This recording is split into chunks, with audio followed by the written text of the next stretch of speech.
Welcome one and all. It's time. Lockdown hobby time, day 21. And today, you'll have noticed that we have something primed right in front of you. We have the Bissell Dwarf Hellfane. The crew have also been primed, and a couple of other things as well. We've also got the second hideously converted Dread Fiend there, and we've also got the Shadow Hulk. But the spray primer, especially the black, is running a bit low, so there are a few spots missed. So first things first, I'm going to brush prime just a few areas on the Hellfane. You can probably see a little bit under the chin that's been missed, and there are a few little bits here and there just to sink that juicy primer in there. And then this guy is pretty solidly primed though, so we're going to start applying some colour to him shortly. Got Brad in the chat. Hello there. So the primer I'm going to be using is this Vallejo Surface Primer, which I find very handy. It's nice and matte as well. So, do we want to put it in the wet palette though? That is the question. I've never tried it in the wet palette before. Let's give it a go. And which brush do we want? Doesn't have to be one that we care about too much, so we'll just get a nice big fat one. We've also got Steve in the chat. Hello there. We'd be interested to know how Steve is getting on with some of his recently acquired mystery fantasy miniatures. That would be a fun thing to hear about, I think.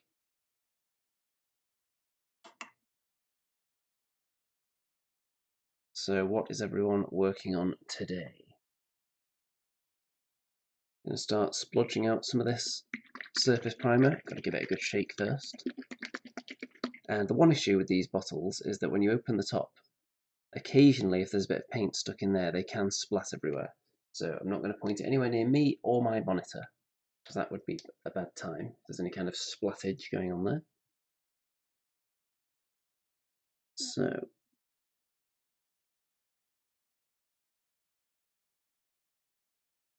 okay, that'll do. And there's a bit actually around the top of the lid there that I'm going to wipe off to avoid any future splatterings.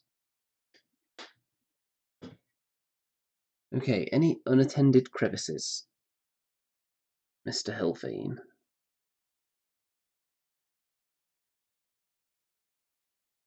Because the black did run out pretty much mid-spray. So there are a few little areas that didn't get the full attention.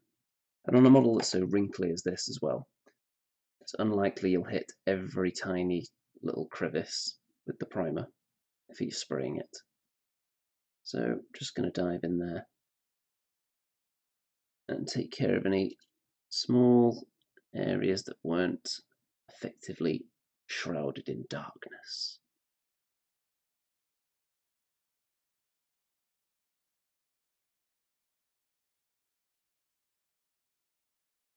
This primer as well is the same for the spray, the Army Painter spray that I use. It always looks thicker when it's wet. I assume it shrinks as it dries. That seems to be the effect.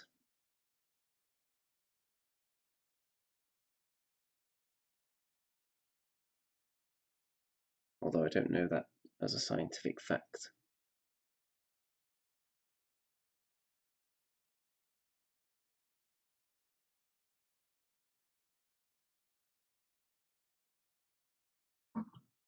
There's quite tall models. Let's aim the camera up a tiny little bit yet.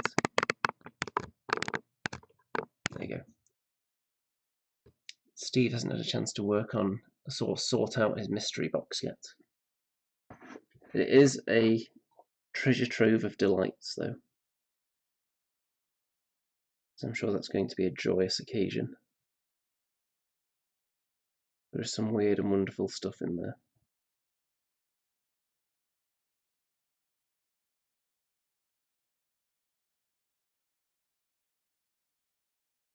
Trying to cover every single last crevice, which might prove tricky the first time round, because sometimes when there are wet parts, it can obscure your vision a bit because things are shiny. but as it dries, it should become clear which parts don't have paint on.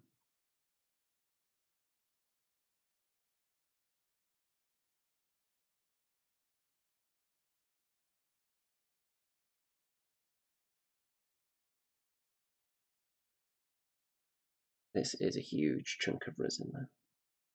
It's an absolute beast. Quite heavy. If it was plastic, I imagine it would have been hollow. But it's just one big, gigantic chunk.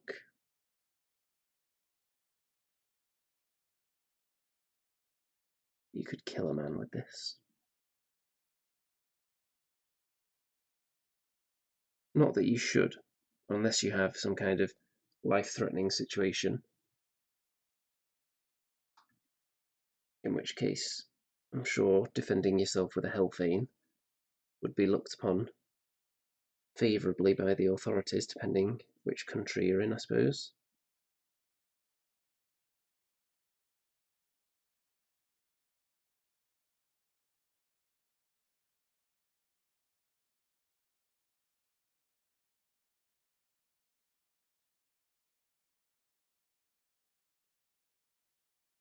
Yeah, the front of his face didn't get a very good priming yesterday. But the spray was running out. Still got plenty of white spray primer.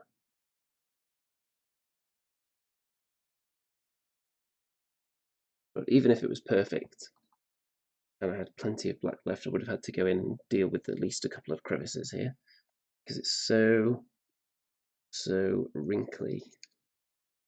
There's always going to be some that's missed.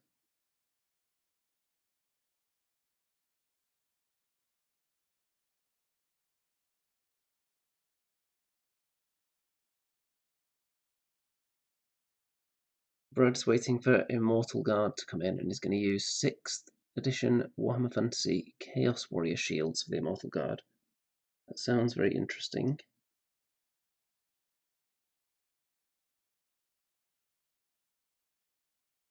Can't remember when I had which edition it was that I had my Chaos Warriors army for. Let's see. It was what was the starter box?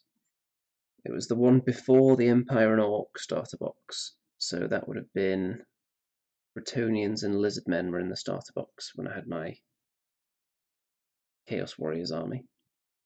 And they had the Realm of Chaos box. And not only did you have a book in there, various things, there was also Chaos gift cards. By that I mean, not that you could get favours from Chaos in real life with a gift card, or you could go into the Chaos shop and cash them in, but they were just called Chaos gifts. And it gave you certain powers that you could use during the game, which I usually used to kill off the Wood Elf character Score the Falconer before the game began. That's the most common use for the Chaos gifts. Got Graham in the chat as well. Hello there. It's at that time of day where I'm not sure whether it's good afternoon or good evening. At this time of year it feels like afternoon because obviously it's still very light outside. The sun's shining. So surely it can't be evening.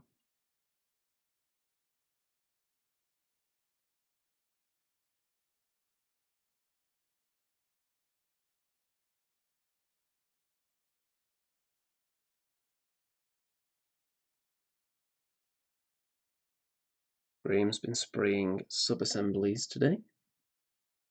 Very exciting.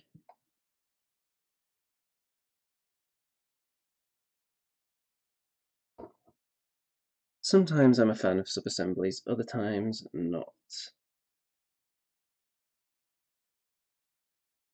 If it's something I'm building without a clear plan in mind or without instructions, like a conversion, I usually like to build the whole thing first, because that's the only time you really get a clear picture of how it's going to look when it's finished. If it's something that you're building to the specifications, then you already know how it's going to look when it's done, because you'll have box art and such things.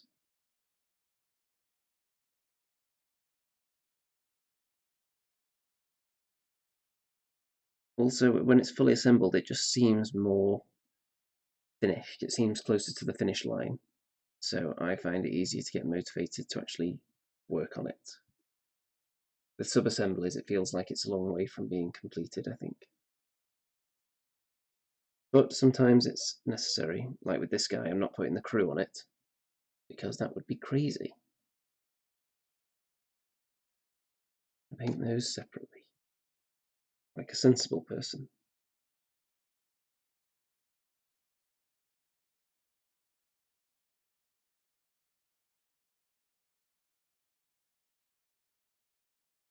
It was shopping day today, so I had to go out and risk life and limb to buy all the essentials.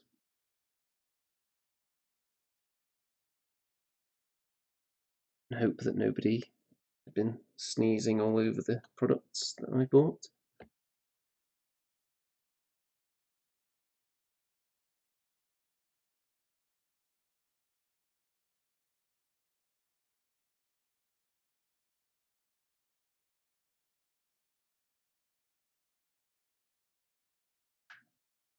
No, I don't think this guy's going to fall off this holder that I've got for him, because I've got 3 of his feet pinned to it, and the pins are bent underneath. So it should be virtually impossible for him to fall off. But if any model could put that to the test, it would be this one, because it is an absolute chunk.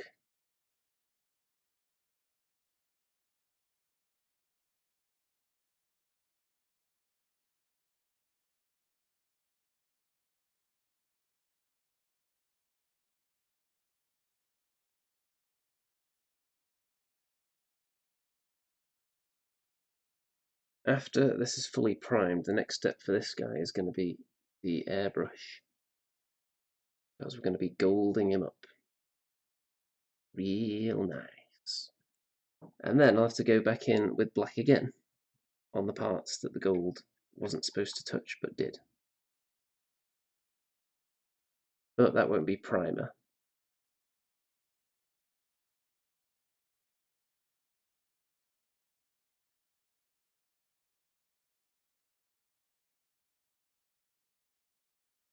Try and get every possible angle under the light is difficult for such a big fat model as this.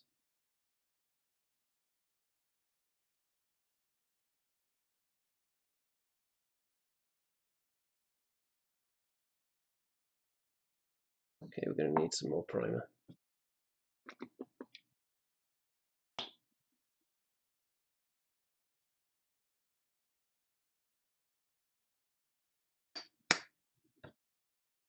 Okay, while he's drying a little bit, let's see about the crew. Do they need a bit more? Probably, because like I said, the black was definitely running out while I was working on these yesterday.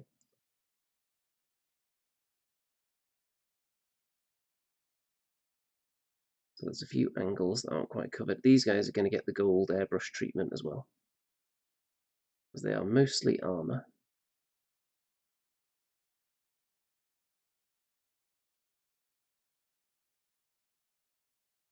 So it doesn't particularly matter if every tiny crevice is primed.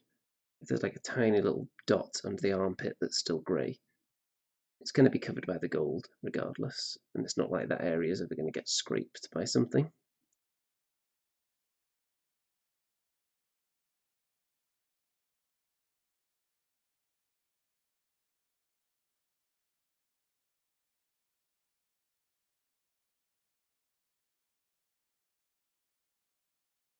Brad says, do you mask your models with post-attack so you don't get any errant overspray on parts of the model that you don't want sprayed in that colour?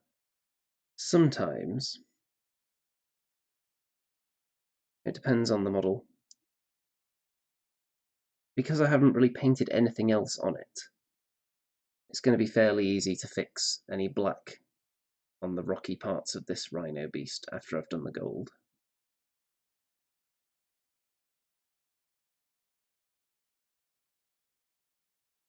But if I'm spraying different parts in different colours, for instance, then I would try and block them off.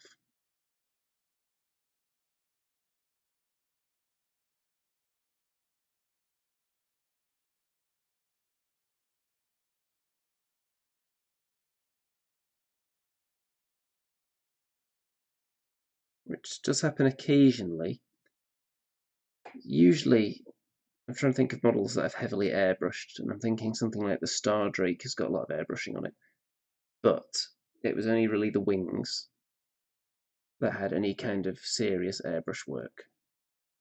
So I was able to do those first.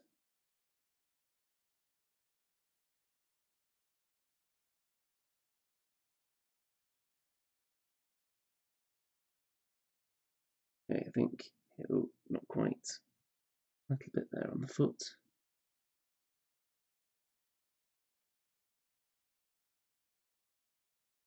And I think he is pretty happy now. Well, he's not. He's angry. He's an abyssal dwarf, so he has a pretty bad attitude.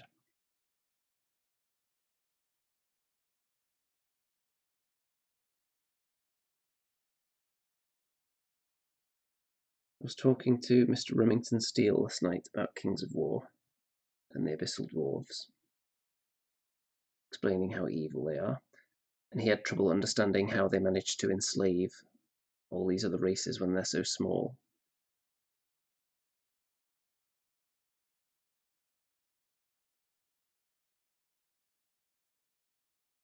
And I assume that just 5 abyssal dwarves don't just march into the orc village and say, right, that's it, we're rounding all of you up.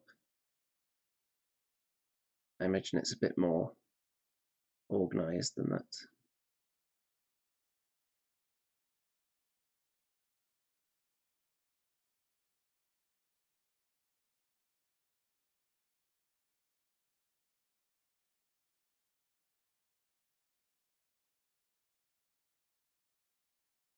Dwarves even have villages in Panithor, as it's now known.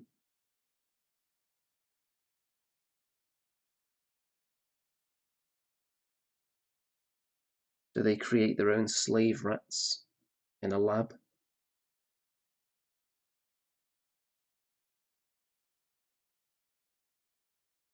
I could just read up on that, I'm sure. But I was trying to persuade him to look at some of the Mantic armies and possibly start one of them for Kings of War. We'll see if that works.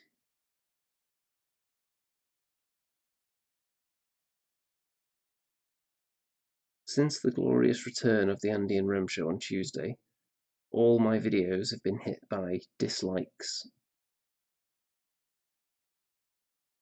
Not a huge amount, but it's gone from an average of 0 per video to an average of 3 or 4 per video.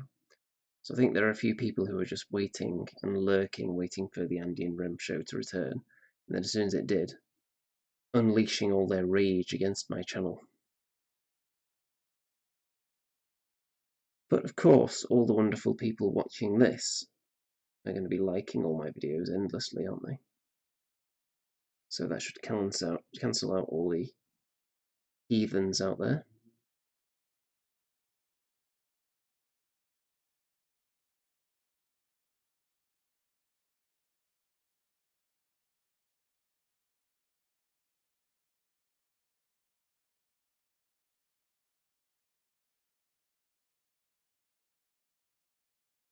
This guy seemed to have the least primer on him. I think the black spray must have been pretty much empty when he was worked on.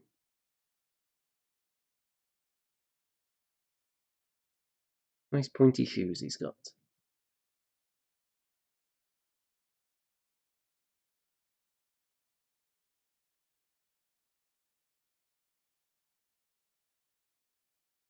Okay, Helfane, tell me your secrets.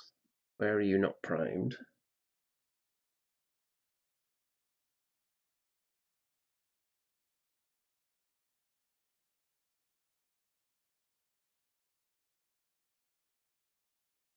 Quite a bit underneath, as you can imagine.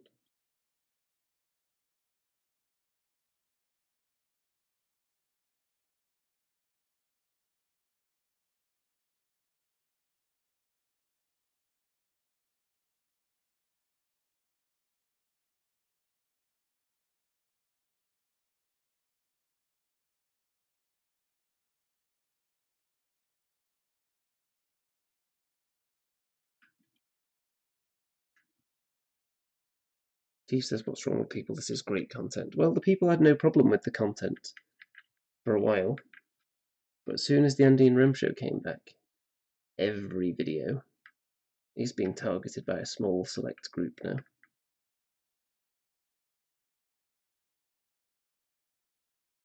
Of course, they could be a crew of highly trained robots sent by Warhammer Weekly, thinking that maybe there's going to be some competition around now. It's the equivalent of sending the boys round.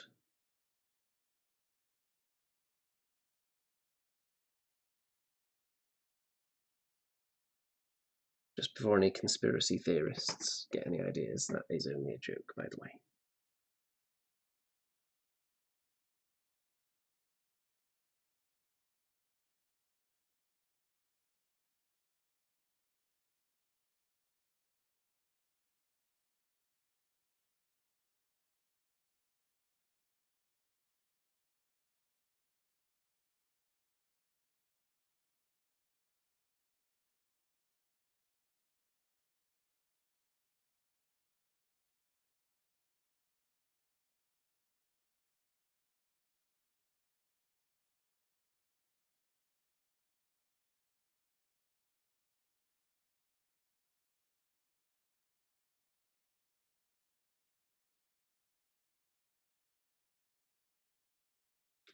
Stu Rat, who has the most to gain by Andean Rim being apart?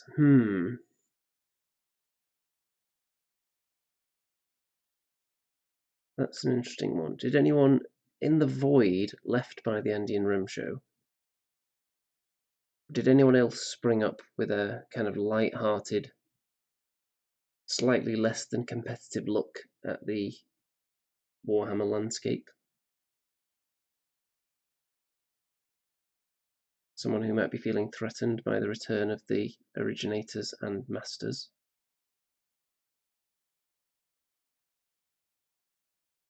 If that's the case, we could definitely rule out Warhammer Weekly, because that's always been a more serious and tactical show. I don't think they would have much to worry about.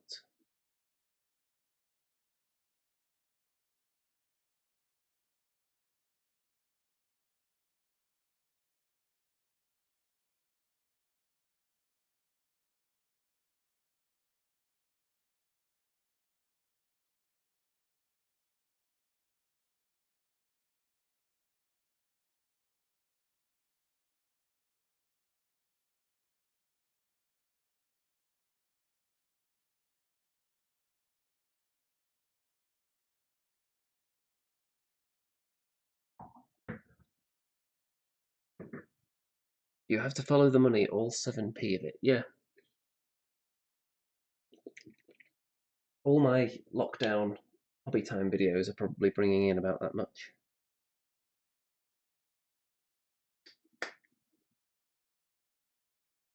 If I'm lucky. But even if nobody was watching, I'd be tempted to still do this on video. Okay, maybe if one person was watching, not necessarily 0. But if just one person was watching each episode, because it's still motivation for me to actually get this stuff done. I'm getting through painting stages much faster. The fact that I have to work on it every day, otherwise I'm letting the audience down, now that I've pledged that this is going to continue all the way through lockdown.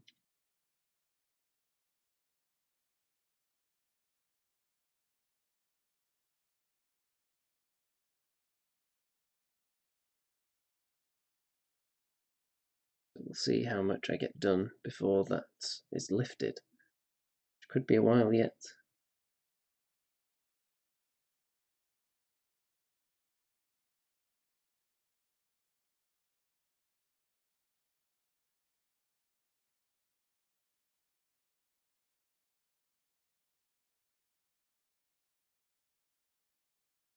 Yes, GW do get all their best ideas from the Andean Rim Show, so they surely wouldn't want to shut us down, because where would they steal everything from?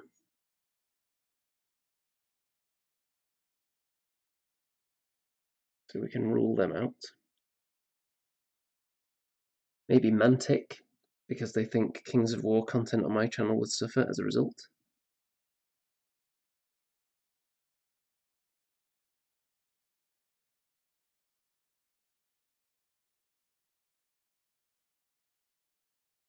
Although I'm pretty sure they know that it won't, since I'm so heavily invested in Kings of War, so many armies.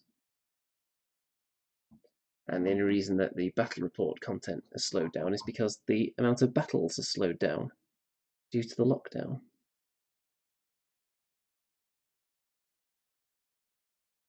As soon as that's lifted, it's going to be back into full swing with an even bigger, spicier and tastier Abyssal Dwarf army than before, and Night Stalkers as soon as they're ready.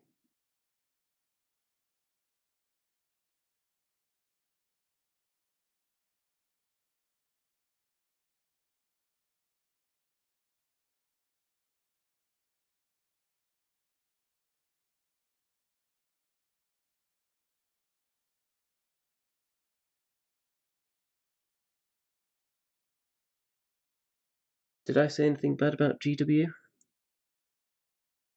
Probably, but I don't recall.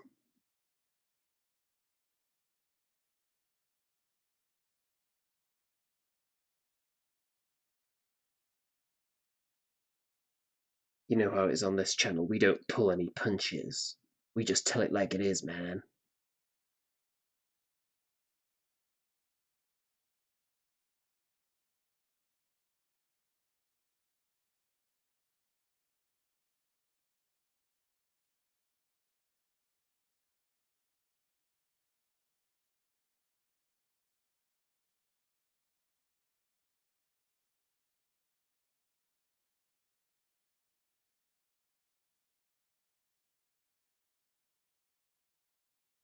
I'll tell it like it is, unless you pay me good money, and then I'll tell it like you think it is, so I can get that sweet, sweet cash.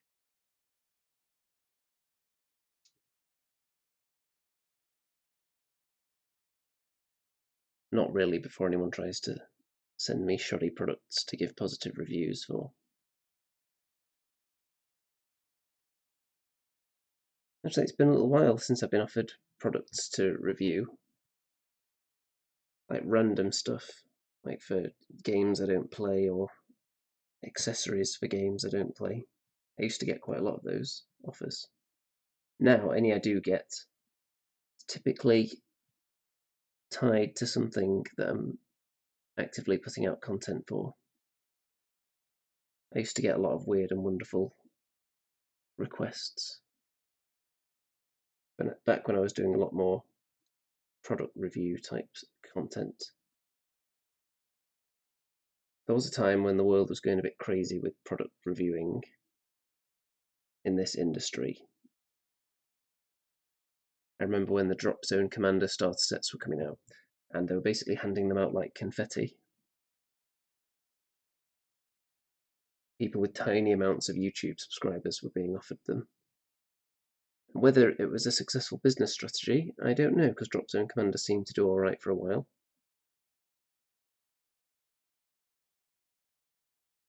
I don't know whether it's completely dropped off the face of the earth now, or whether it's just dropped off my radar completely.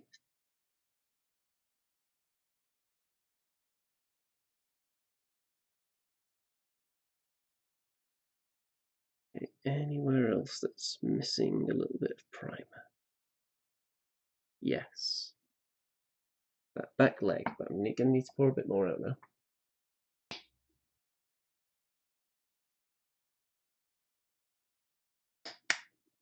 Just call them out for stealing. What the hell is that? Well, we have called them out repeatedly, so that could be why, yeah. Although, to be fair, it's not really in dispute. They had been doing what the hell is that for quite a while before they brought out their rumour engine, which was just zooming in on a piece of a miniature, which was pretty much our bag.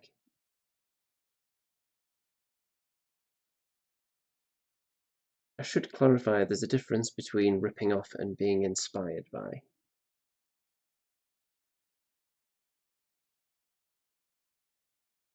But it would have been nice if there'd been some acknowledgement.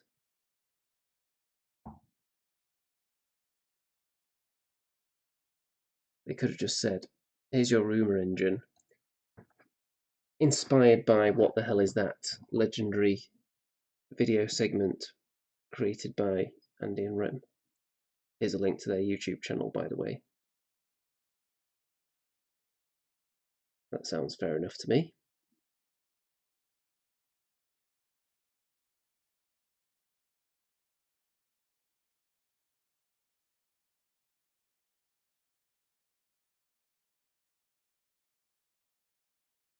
Anywhere else to jab this primer in? Because these areas on the legs are going to stay black when it's all over. Well, blackish.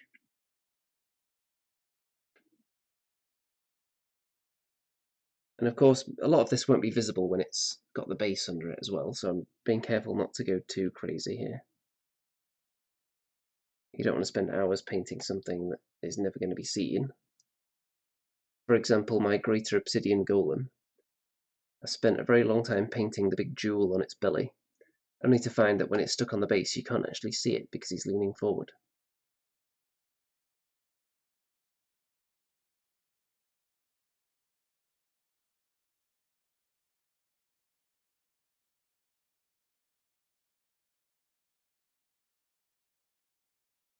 Yeah, I think I've pretty much done everything, but there's still a bit of primer left on here, so I'm just going to go over any bits that just look a bit lighter than the rest, just to make sure it's all nice and ready for the gold spray.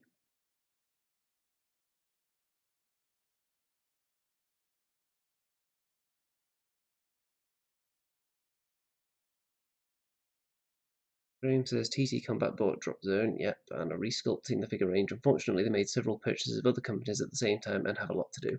That's one way of looking at it. Another way to look at it would be like, for some ungodly reason, they decided they needed to own everything. And they bought so many ranges, and some of which not only aren't seemingly being worked on, but perhaps they have no intention of working on them, as far as I can tell. They've put out a few little token gestures, a couple of relics figures and a couple of relics concepts that aren't actually for sale. And that was that. And they're going to get a bad reputation if that's the kind of thing they keep doing, buying up game systems that people, there may not be the biggest fan base for some of these games, but they are loyal and passionate fan bases. And if a company's coming in and just snapping up all these little games and then neglecting them, that's not going to sit well with the community.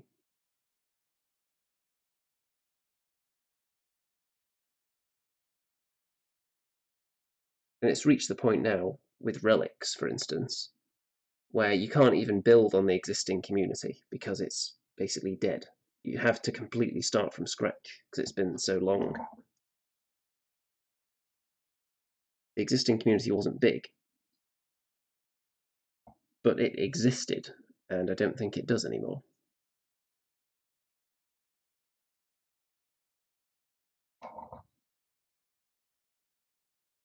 It was in the public consciousness, though. Even people that didn't play it may have known what it was. And it's going to require a bit more effort since so much time's passed, just in my opinion.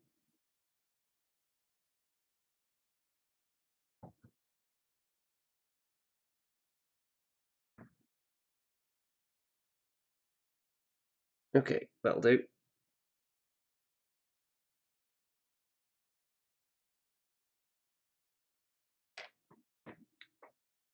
Yeah, plus their own Kickstarters. Yeah, they take on so much stuff. I don't know whether it's just ambition or they get carried away or they legitimately have a wonderful business plan that's going to end up working great for all these games they've bought. Just waiting to see some evidence of that. Just soaping off this brush.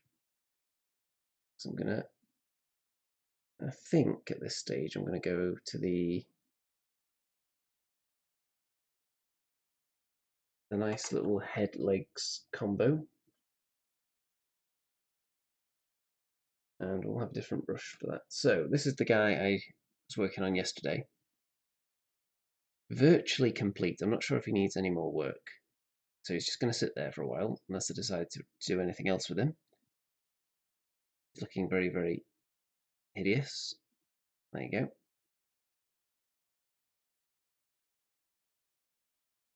Now we've got his twin. So I'm going to paint it in exactly the same way that I did the other one, just so they look the same at the end. So the first step, we put contrast paint onto all the skin, and I think I used a lighter one first, and then I went for a darker one. So, how exactly did I do this?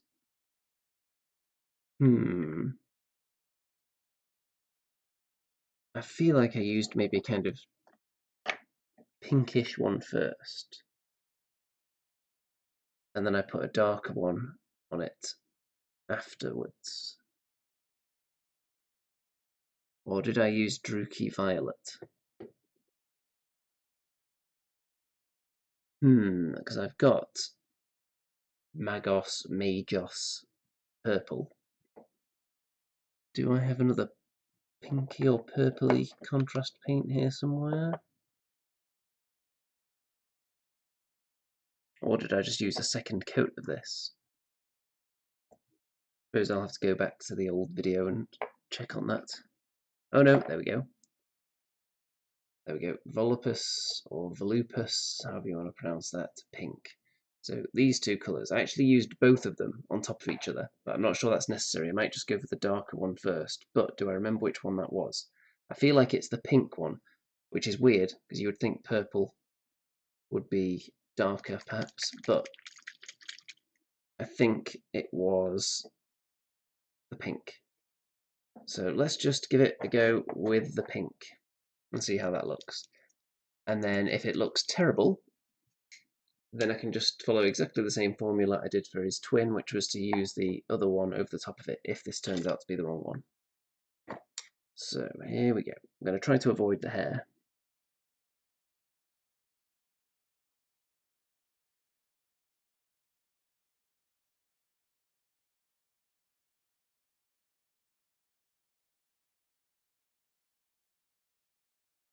Even though it's quite a convoluted formula to get to the end result, it was very experimental the way I painted the first guy, so I want the other one to look the same as him. And not every unit needs to have exactly the same skin though. So I don't have to follow this formula for every single model, I just want these two to look the same.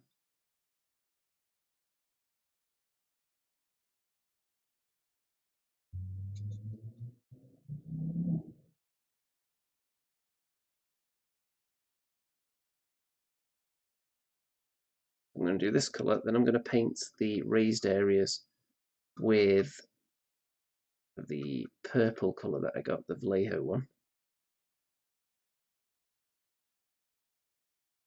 Then give it a pink dry brush, then a white dry brush again, so same as the other guy. He's got a little bit of a beard, this one, so I need to avoid that as well.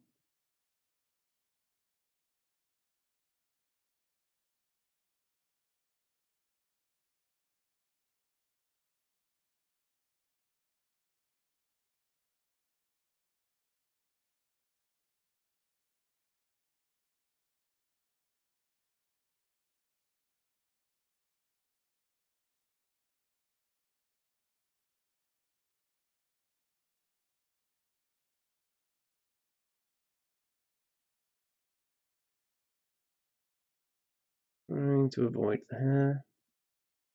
If I do touch the hair, I'll just have to go over it in white and then start the colour process on that. That wouldn't be too big a deal.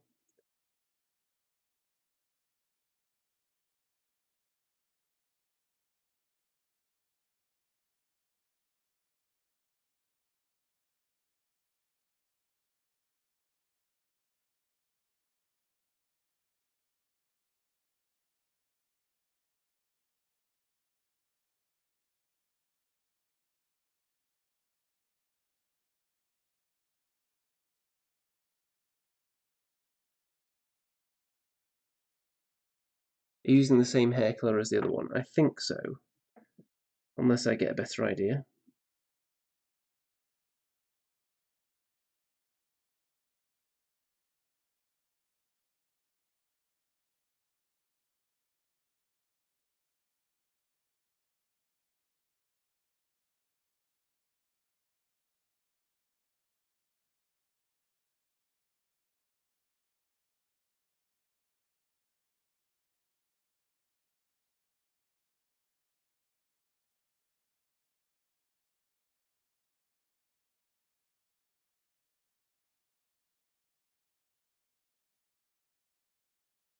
Okay, almost done with this now.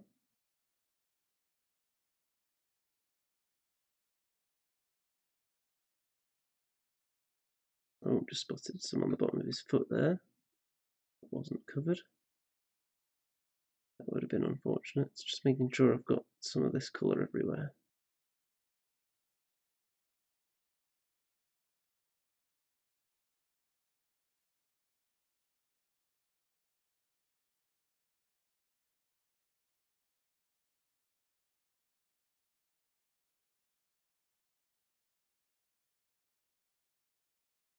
So he's looking a bit grumpy as well as his buddy. I don't think either one of them has had the most fulfilling life, considering they don't have any arms.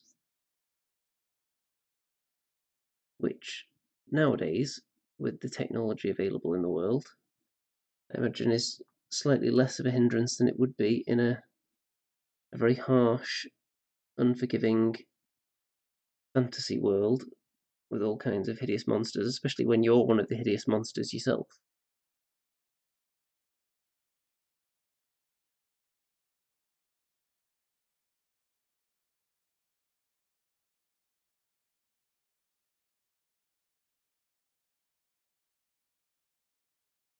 Unless you're friends with some kind of wizard. That might make things a bit easier.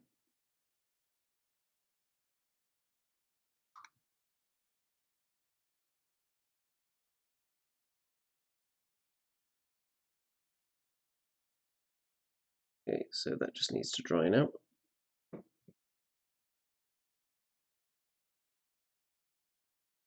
wonder if a light blue would look good for the hair. Yeah, it's an option to do a different colour hair.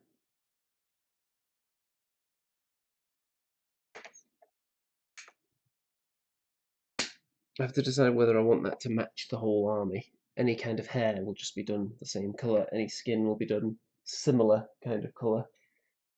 Is that what I want to go for? So the contrast paint here isn't being used to finish off the model at all. It's being used more to highlight to me where all the crevices are, almost. So if we look at the two of them side by side, let's see. So with just the contrast paint, you can see where all the details are very nicely, and then you can then paint over it and then choose where to highlight selectively and make it look a bit less like just a wash, which this does at the moment. It actually looks better on camera than it does in real life because it's wet as well.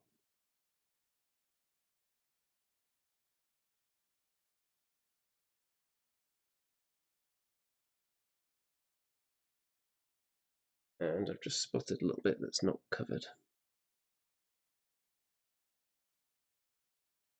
The back of his knee.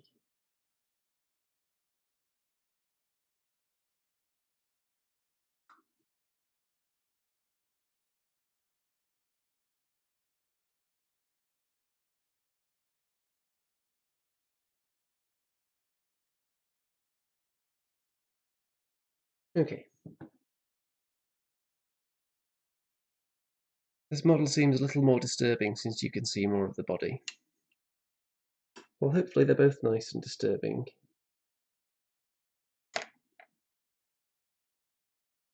The fact that you can see more of the body means that I've gone in there and applied some little green stuff blobs to blend in the smoothness of the giant's head with the rough texture of the frog monster body. So it's not quite such a stark switch between the two.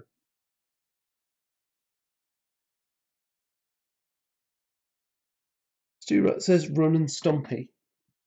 Those aren't bad options. They can go in the maybe pile. Graham says, in good news today, my refund for my train tickets to Salute came through. That's very good news. Yeah, anyone that booked things way in advance is going to be rolling in refund cash. I've certainly been rolling in it with tournaments being refunded since I'd already pre-signed up for quite a few.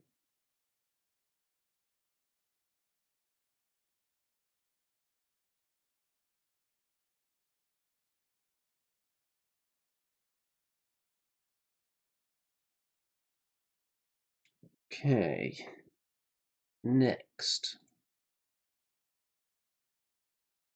Let's go to this monstrosity, who is too big to even be sufficiently captured by the camera. But I'm going to get some white primer in a moment because he needs a bit more. There are a few crevices that were difficult to reach with the spray, so he needs a bit of attention. And then, now that I'm fairly happy with the overall Night Stalker colour scheme, this guy is actually a candidate to be worked on as well. It looks a lot more tied together nicely now that it's all sprayed up in white. It doesn't look like such a mishmash of pieces. What another thing it illustrates to me is which areas I've done a better job blending into the flesh than others. So that'll help me when I'm painting it. I'll be able to see which parts I should be highlighting or dry brushing and which areas I may need to cover might be the wrong word, but when you're painting, you can highlight something strongly so that the join between two parts isn't as obvious if you're consistently highlighting across it, for instance. So let's look at the top of this tentacle here. Now, this bit that I've green stuffed on the end of it is much smoother than the rest. But if I'm doing a big kind of blob highlight, if I just blob where there should be a big bit of detail as it continues, it should be less evident that that's just been crafted onto the end by me. That's the plan anyway, we'll see how it goes.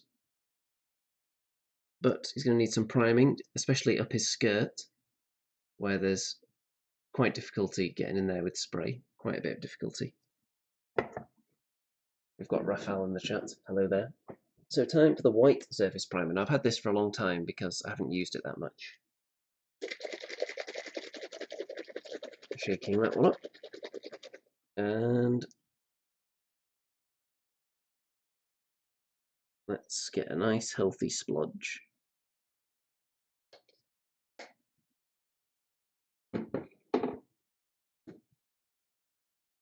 And here we go. So there are some areas that are still quite dark because the primer wasn't as thick there. So I'm just going to try and even it up in those areas. Any area where it's quite wrinkly, so you have to get a very specific angle for the primer, otherwise it's going to miss something. And it's difficult to get all the right angles on such a massive model as this. There's only certain ways you can actually grip it.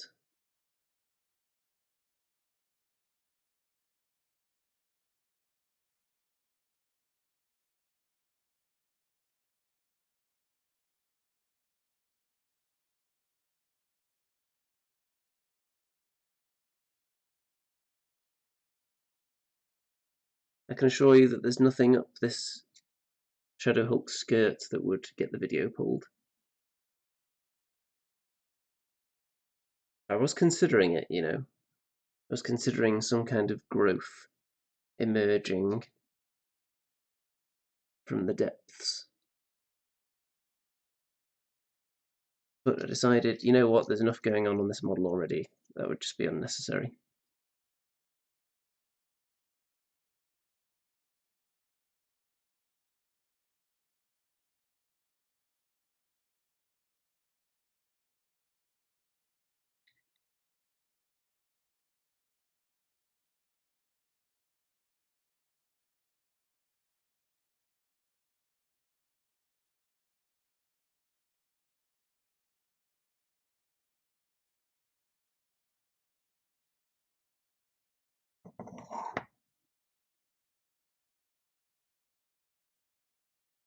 any spots I missed or any areas that are just a bit lighter or a bit darker than they should be, where the model is showing through a bit because the primer wasn't very thick in that spot.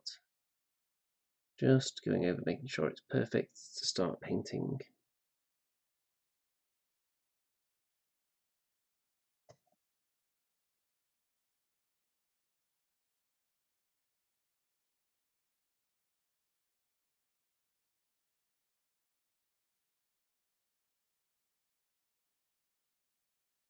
I was considering having a tentacle coming out from under the skirt, essentially, with a face on the end.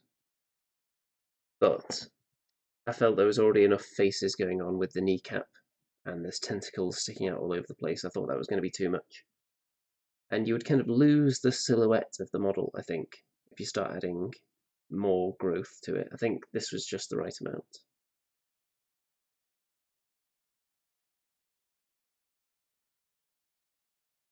Now, if I ever build another one of these, that would be something I would consider, because I'd be working from the ground up and I could leave out some of the other features that are on this one to make it look sufficiently different. So that would definitely be an option, rather than tentacles coming out of the neck, tentacles coming out of the groinal area with faces on the end or hands on the end.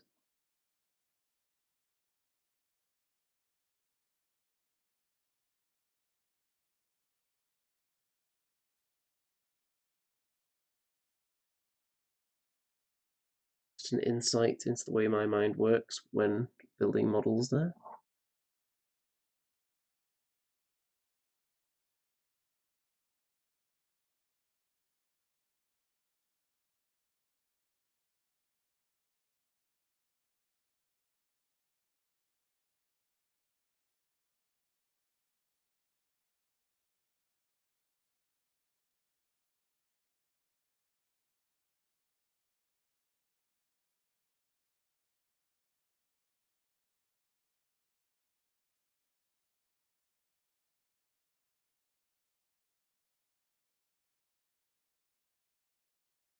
Yes, I already did have a model that carried flatulence as a weapon. It doesn't get to see that much gameplay though, since it was a specific model built just for a tournament, because there was a unique monster available in the army list.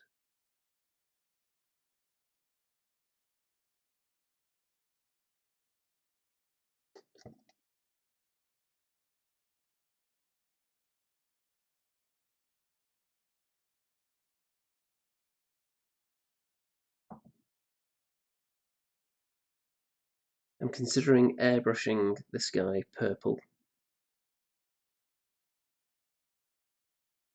Strongly considering it. So I'm not sure the contrast paint's going to be as useful, because a lot of the detail is... what's the best way to describe it? It's not neat, because a lot of it is done by hand by me, out of green stuff and putty, and I don't know if contrast paint would be the right choice there, because it'd just show up all the imperfections. So I'm not sure whether it's going to be necessary.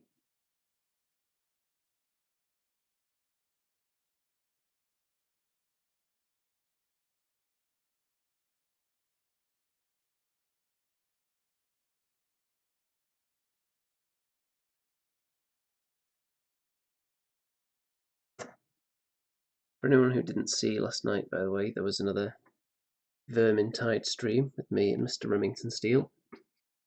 And we were joined by a couple of other humans in the game as well, which made it a little bit less of a challenge.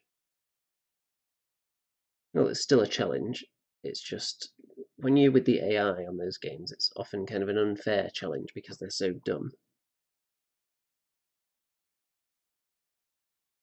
And while I'm doing this priming, I'm also noticing any mould lines that I missed that weren't visible, because this is such a weird monstrosity. And lots of the parts are strange tentacles with a lot of texture on them, so you don't notice certain things until you start painting it.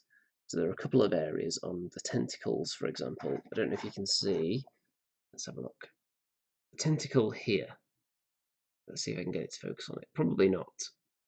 But around here, there's a little bit of a mould line. So I may scrape that off and then reapply some primer to that spot. Because we can't be having mould lines on something that's so hideous and grotesque and uneven in general. That would just be a step too far, wouldn't it?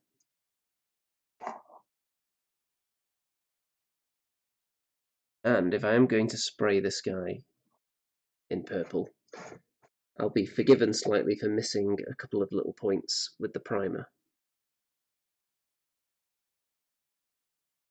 The universe will forgive me for that if it's not really visible because I've just sprayed purple over the whole thing.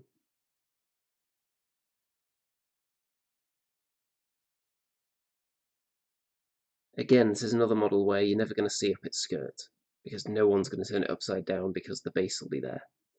So you won't be able to see it ever. So I can't go too crazy with painting the underside there.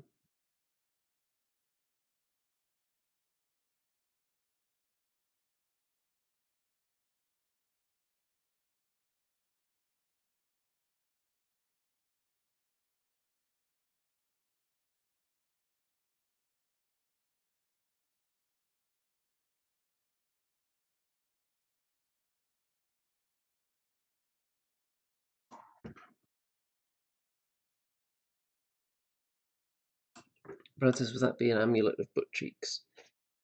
Well, I can actually bring up the picture. Once I've cleaned this brush, I will grab the picture of the model I made that's being referred to.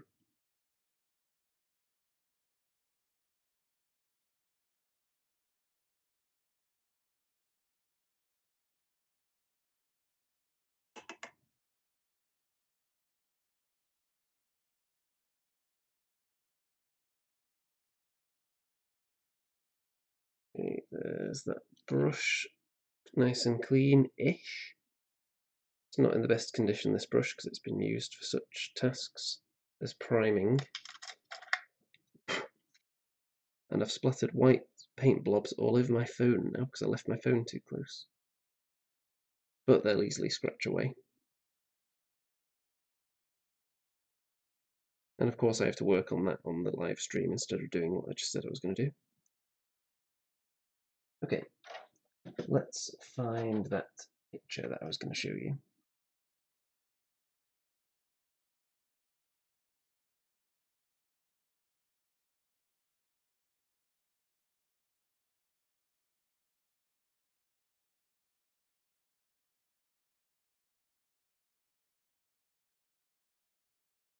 This is going to be exciting.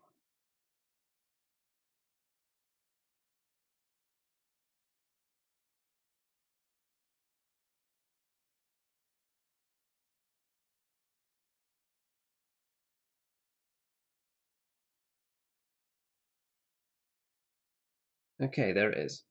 So, this was for a 4-foot snake tournament. And this was my Colossal Nick. So, Colossal Nick, I think, was described as a halfling giant. And the stats were that there was a wind blast weapon that could damage your opponents. And I had this dwarf, and I thought, you know what, he looks kind of angry. He's supposed to be a halfling giant. Let's stick him on some barrels, so he is actually tall enough. He's taller than a halfling now. And wind blast, some kind of flatulence-based model. So I was searching, and I came across this model from I think it's Old School Miniatures. I think that's where it's from. If it's not, then I apologise to them. But it's not like they gave it me for free anyway. I did actually buy it. So, no need to apologise to them. I've got the name of their company wrong, but there he is, playing a trumpet with his butt cheeks. And because there's kind of a musical theme going on, I thought, why didn't I use my Ronnie the Bard that I got from Dungeon Saga as well? So I turned them into a little band.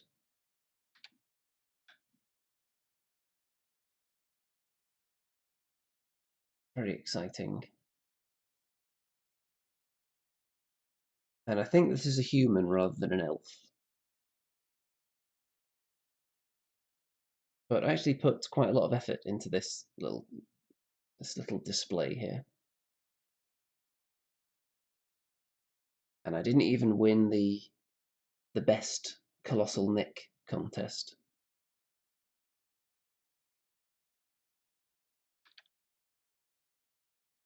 Obviously it's based to match my undead Rordian army, because that was the army I was using at that time. But there you go. For anyone that was interested in that little info nugget and history lesson.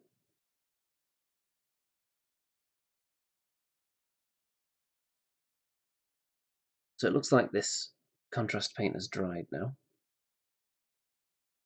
Brad says the dwarf looks almost like Animal from the Muppets. Yeah, there is a little bit of that look about him.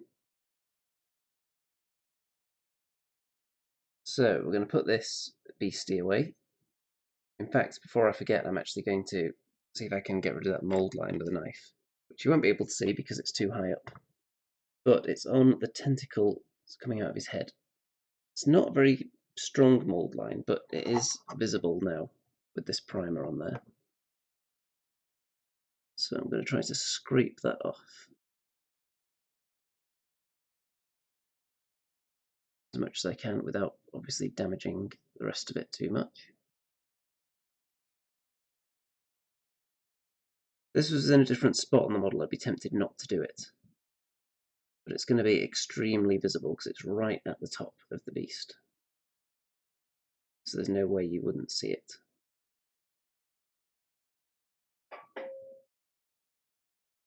And at this stage, it's not too much hassle to remove it. It's only got primer on it, and that can easily be reapplied.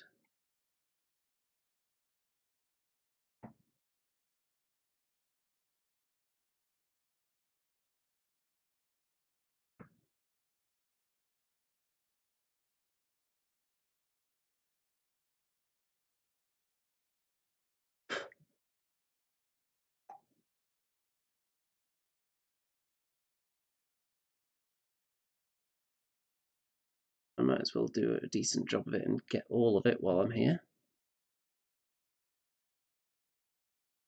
I did clean up the mould lines from these tentacles, but this is obviously just a little bit that I've missed. It's not always visible until you get the paint on there. So it's always worth, after the priming stage, just having another look for any imperfections that have shown up.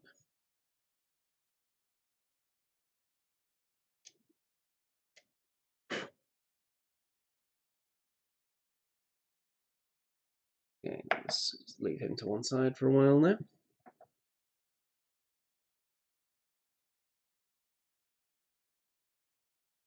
Yes, Steve, I did put a spare one of those trumpeteers in the mystery fantasy box, so I'm sure you'll find a suitable use for it.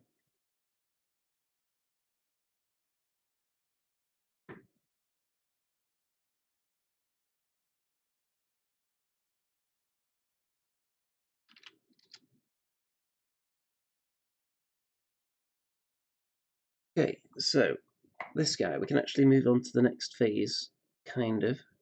Well, we can do some of his hair, at least. It does look a bit like there's some purple strayed onto his hair, actually. So we may just have to get the white out and correct that. So we don't need to use primer for this one, though. Let's just get some regular plain old white. Only 3 likes on this video, that is an outrage. I slave over this painting table for hours, and that is the thanks I get. I don't know if likes actually gives you anything, really, on YouTube at the moment. I don't know whether it boosts you up on the search results or what. I never really look into that kind of thing. I don't keep up with the algorithm and all that nonsense.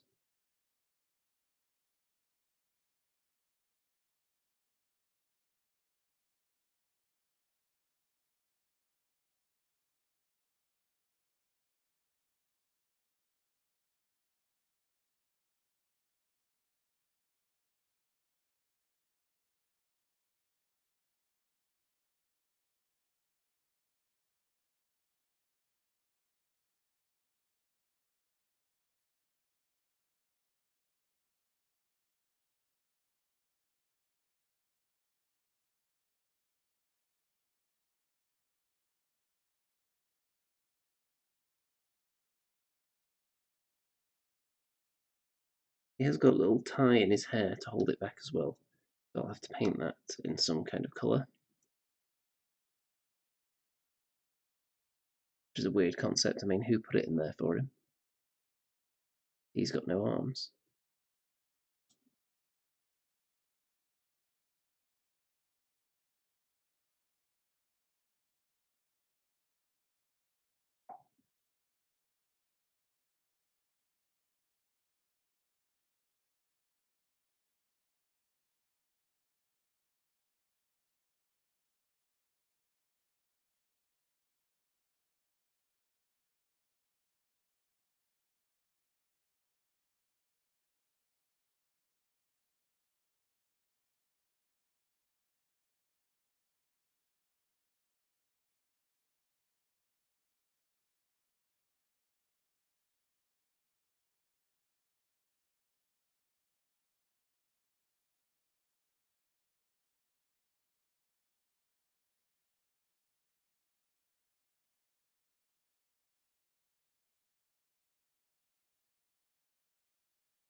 How many dislikes? I don't know. I'm not keeping an eye on that at the moment.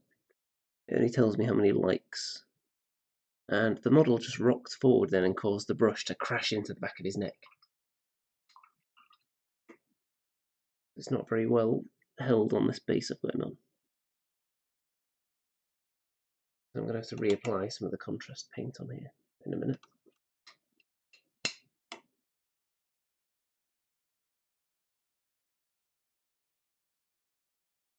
Unless I can adequately mop this paint up.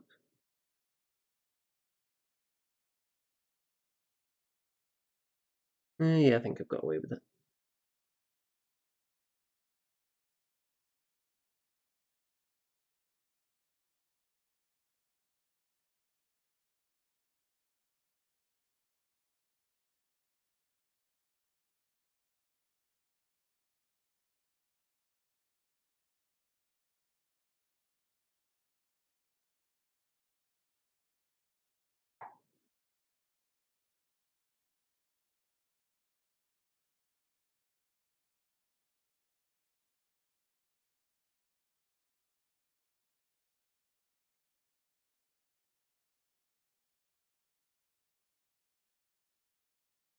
Yeah, in the past, the only times I would really get dislikes are when I do intentionally silly or provocative videos, like pretending to set fire to things.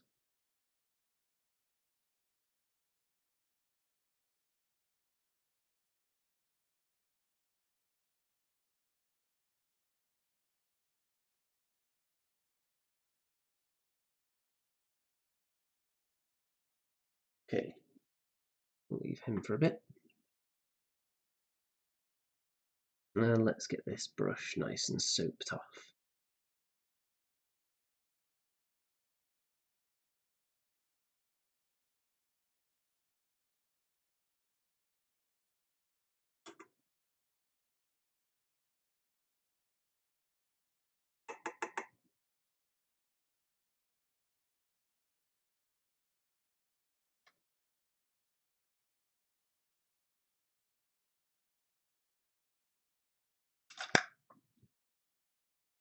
So, let's just have a look at social media for a second, and then decide what to move on to.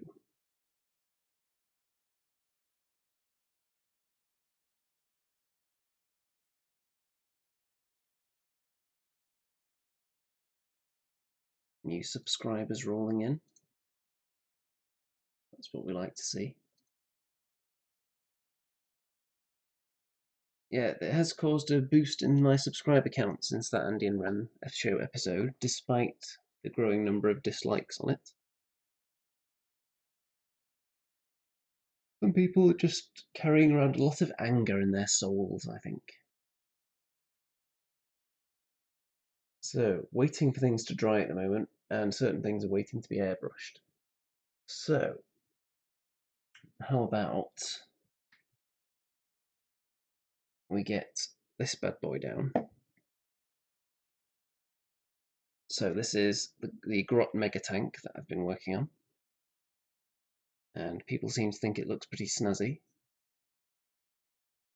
So what I'm going to attempt now is putting orange lines on these little mountains on the side here, and pray that it looks good. So we're going to need quite a thin brush for this, not fine detail though. Let's see. How's about this one? Is that going to be thin enough?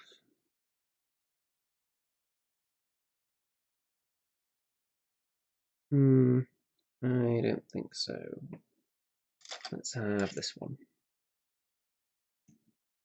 Okay, time for some orange.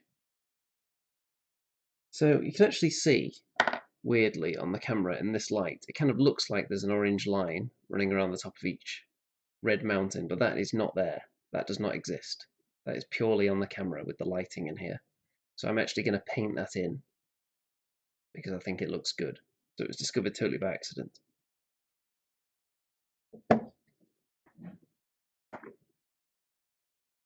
Okay, time to get some orange on the wet palette. And he wants to come out of this almost empty bottle. I've got a fresh one, but I've got to get this one finished off first. Still a bit more juice to be squeezed out of it.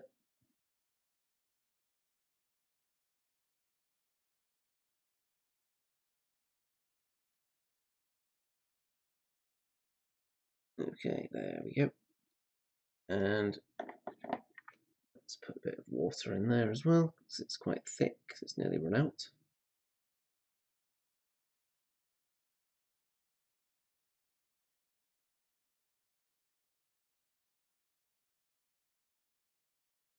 And it's rapidly drying up. Had it for a long time, I've used it a lot. So let's start with, which one do we want to start with? Which one's a safe bet? Let's go with this one here. It's deeply experimental.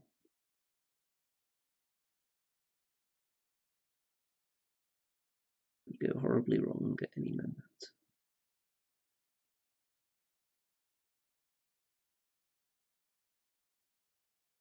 If I end up painting the line in too thick, then it can easily be fixed with red later, or black.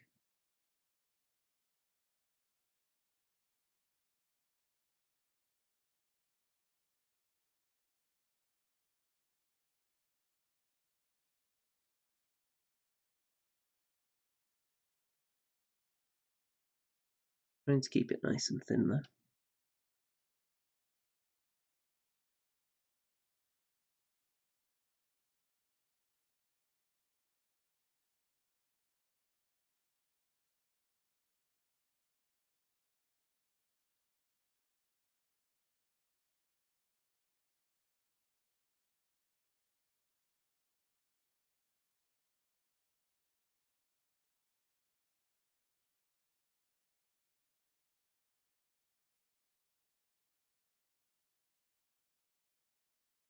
So I'm going to try and do the airbrushing on the Hellvane tonight. I want to start working on that very soon. If I don't get a chance tonight, then I'll definitely do it tomorrow and try and get to working on that definitely in the next few days. Okay, there we go. I think that's looking pretty cool now. So, do I want to extend the lines like a true mountain range would, like the one in the that's supposed to be in the foreground? Do I extend the lines of that one down? I'll show you what I mean, and then if it's terrible, I can just go over it in red again.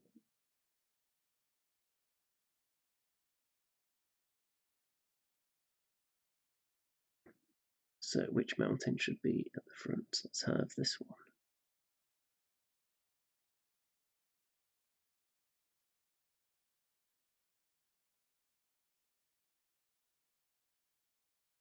And this one.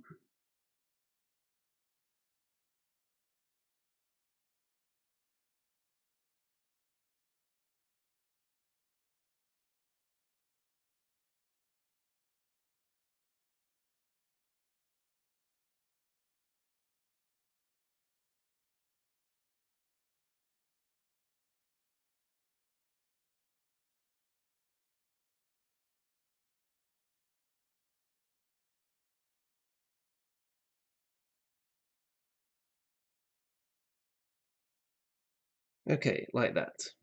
That's what I'm talking about there. So it looks like a real mountain range rather than just jagged lines. Is that good? Do we like that look? So the lines continue down, not just round the outlines of the red.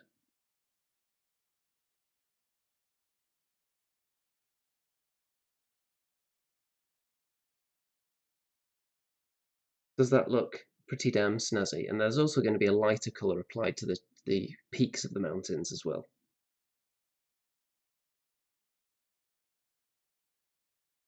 But not just yet. Does that look good though?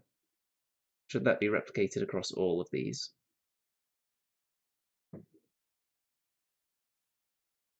I'm thinking it's looking good, so I'm going to at least make a start on the rest. Steve likes it. Good.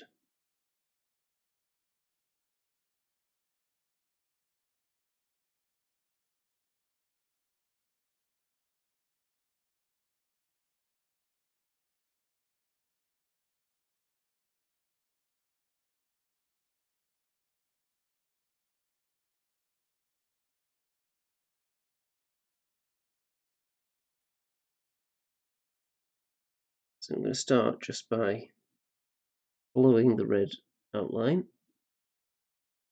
and then I'll decide which mountains are the foreground after that.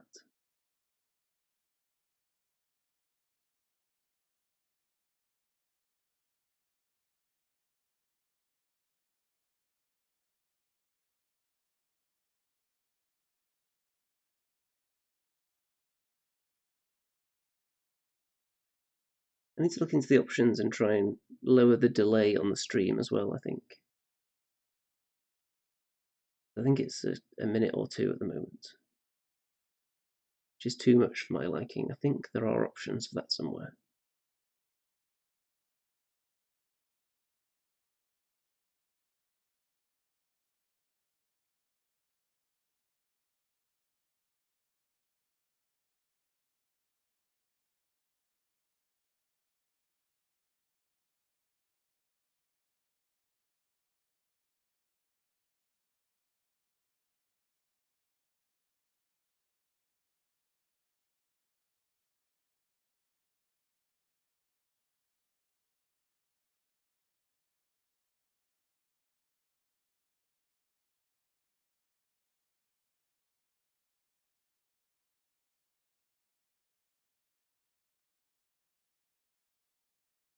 Okay, there's another one.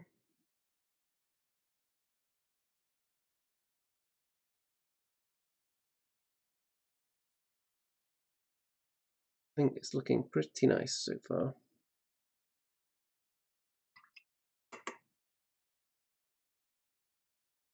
Let's do one on the other side now.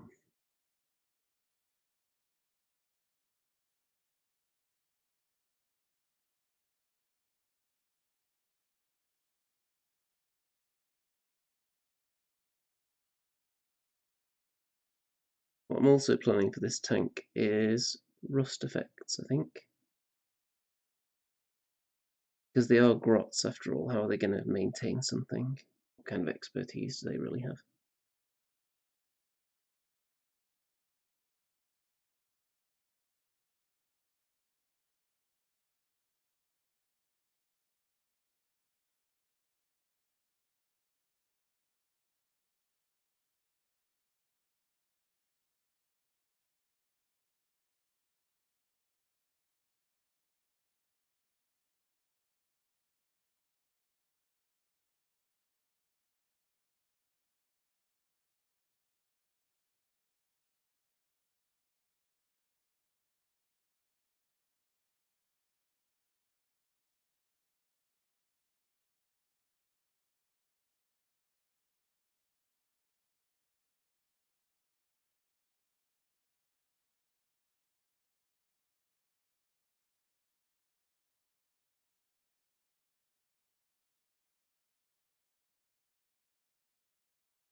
Okay, there's another one.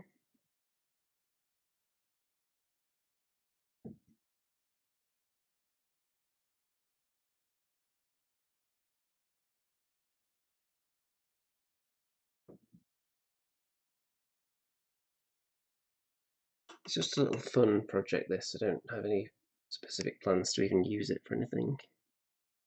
It's just a nice little thing to try out some different things on, different techniques. I don't really freehand anything generally.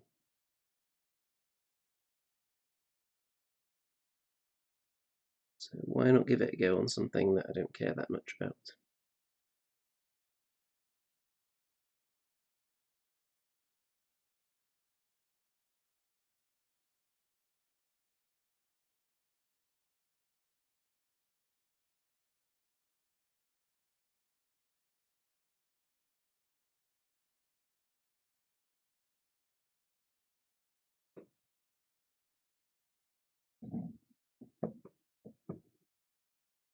Okay, let's do the one on the dozer blade now.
What's everyone else's experience with freehanding designs, either on banners or on tanks or what have you?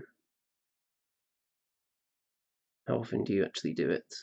Because I see a fair bit of it out there in the community, especially on banners, but I'm not that much of an artist, at least in that sense.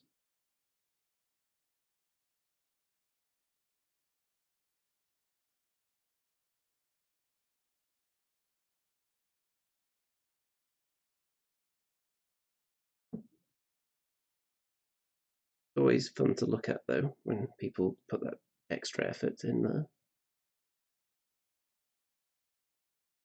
Is something that can tip an army over the edge from being okay to being awesome.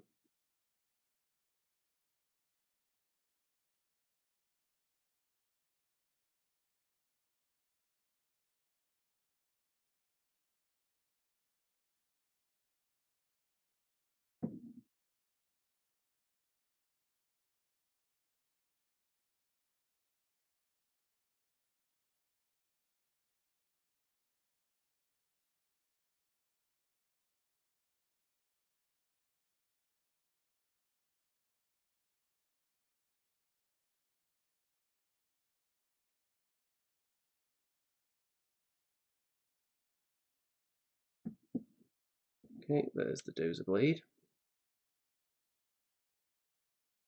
We've done all the ones on the sides. I have actually done the same thing on the tops of the panels as well. But focusing on the sides for the moment. Let's do the rear. Finding it difficult to actually get a good spot to hold this in. So I'm going to put a bit of foam down there that I can actually rest it on a bit so I'm not just hacking it against the desk constantly.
And panel on the back, on the top here, the back of this higher turret.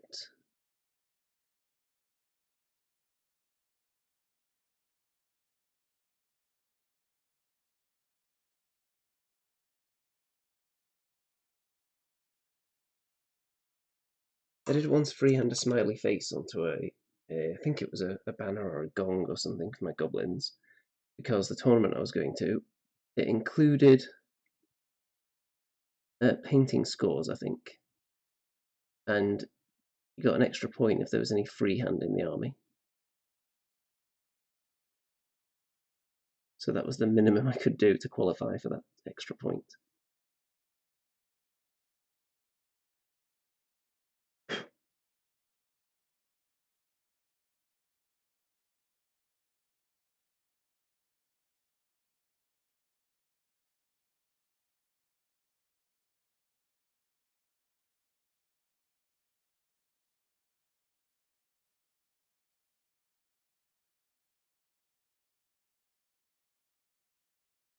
Okay, so the two panels on the back are kind of done, just need to extend them down now.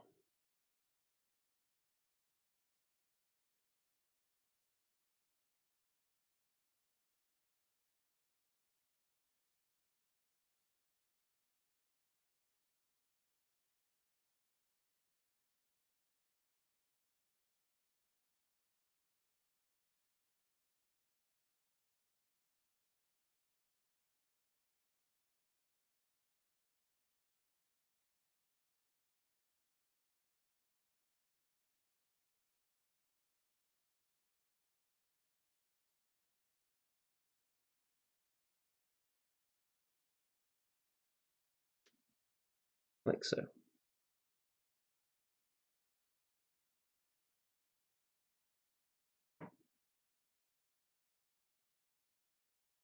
Okay, what next?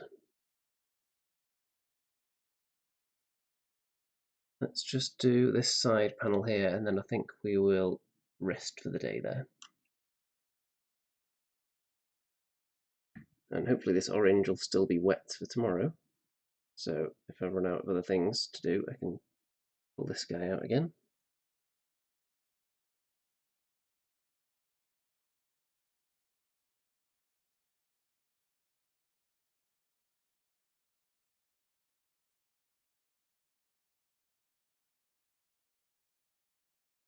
But yeah, if I wasn't doing these live streams, there is no way I would be working on this right now. I just wouldn't have had the motivation to pick it up.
Okay. I think hopefully my vision is coming to life here and you can see what I was going for. Still going to need a bit of neatening up, and we've got the turret to do, and the tops of some of these panels need to be done as well. But he can go back on his perch up there for now. And I'm going to put that down as a successful painting session there. This guy here, we'll be able to carry on working on him tomorrow, be able to do his hair, and start the next coat on the skin as well, which is going to be red hot sizzling excitement all the way, no doubt. What I might do tonight on him off camera, there are certain bits where the contrast paint dries and it has left it a bit white, so I'll probably just dab a bit more on there. And other than that, I need to airbrush the Hellfane and the crew in gold, which you can obviously imagine isn't going to take a huge amount of time. Not really a precision job, other than cleaning out the airbrush, which is an annoying task, and that's the reason I don't use it more often probably. And I still need to come up with a basing scheme for this guy, otherwise he's just stuck sitting out on this thing with no base. Is he even finished though? I did ask the question yesterday whether he should be finished, and I'm not even 100% sure whether that is going to be done or not. Does his hair look done enough to the people? What do you think? I like the skin, I like the face, I like the teeth, I like the green ooze coming out of his mouth, I like the eyes.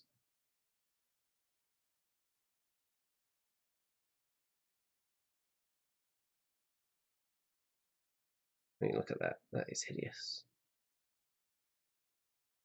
Would you call that finished?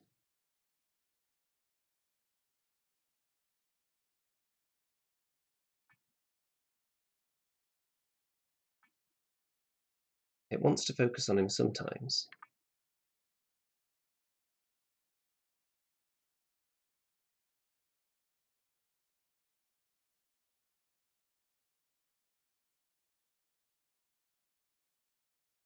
I think you get the idea. Anyway, we've had a good enough look at his face today.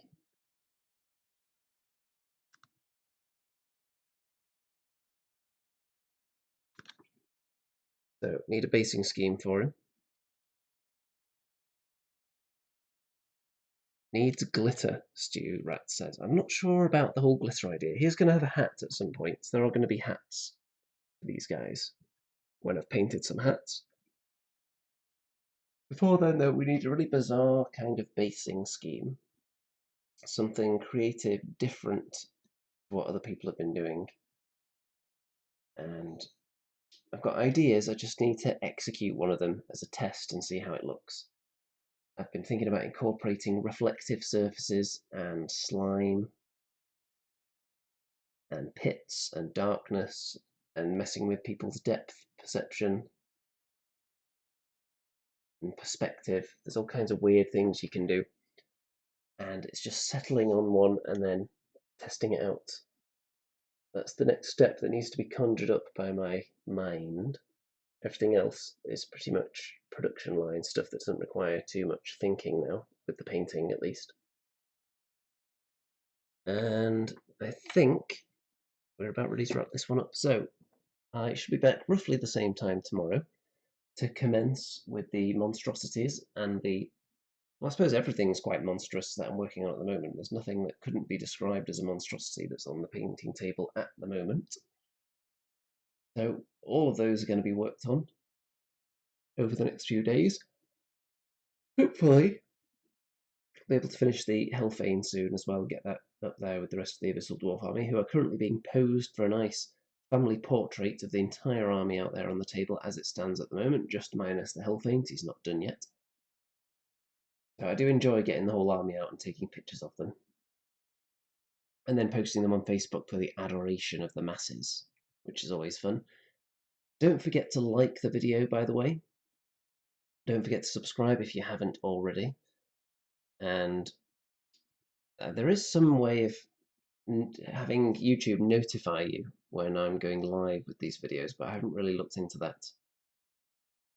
Is there a notification button somewhere? I haven't got it active on any channels, so I don't really know how it works. But a couple of people routinely ask me when I'm going live, so that would be a good way for you to know immediately if you're not already getting notified. Stuart says, irregular surface and multiple shades of colour shifting paints splotched around. Something like that would be an option, colour shifting paints, something to consider. Do I want it to look like actual terrain, or do I want it to look like an abstract piece of art?